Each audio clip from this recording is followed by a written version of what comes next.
Yo, what's up mga kaibigan? Nalina tayo magkwentuhan. Matapos na may trade ng Atlanta Hawks si Trae Young sa Washington Wizards ay nabigyan sila nito ng flexibility sa kanilang cap space na maghabol sa isa pang superstar player na may malaking sahod. At ayon nga kay Shams ang ESPN ay agresibo na tinatarget ngayon ng Hawks ang Mavs star big man Anthony Davis. Ang trade nga ay niluluto na ngayon at anytime ay pwede nga daw na mangyari.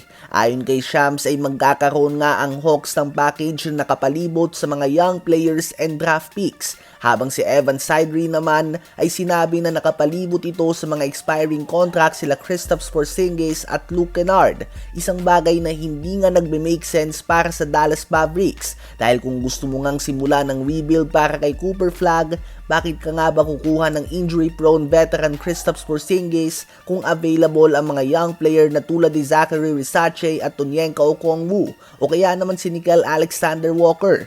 Ganun pa man na isang bagay nga ang tiyak. At yan nga ay sinusubukan ng Hawks sa ngayon na bumuo ng team na kayang pumalag sa playoffs ngayong taon mismo, kung saan wala pa nga si Tatum sa Celtics. Ang Knicks ay medyo questionable pa ang chemistry, walang katulong si Giannis sa Bucks, at kulang pa ang experience sa playoffs ng Detroit Pistons. Nakikita nga ng Hawks ang window na ito bilang golden opportunity para gumawa ng malalim na playoff run. Ano ba ang masasabi nyo tungkol dito?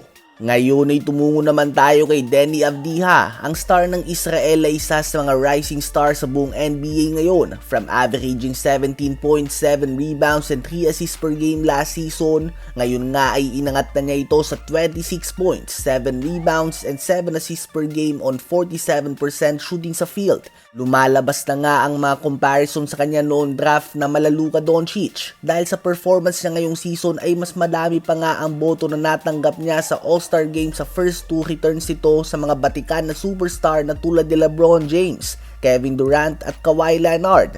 Kahapon nga ay nagtala pa lamang siya ng 41 points. Ito ay matapos na lamang na gumawa din ng 33 points, 8 rebounds and 9 assists na performance. The game before that ay nagtala pa lang din nga siya ng 29 points, 11 rebounds and 10 assists triple-double at 33 points, 7 rebounds and 11 assists. Subalit sa apat na game na yan ay nag-a-average din nga siya mga kaibigan ng 12.5 free throws per game.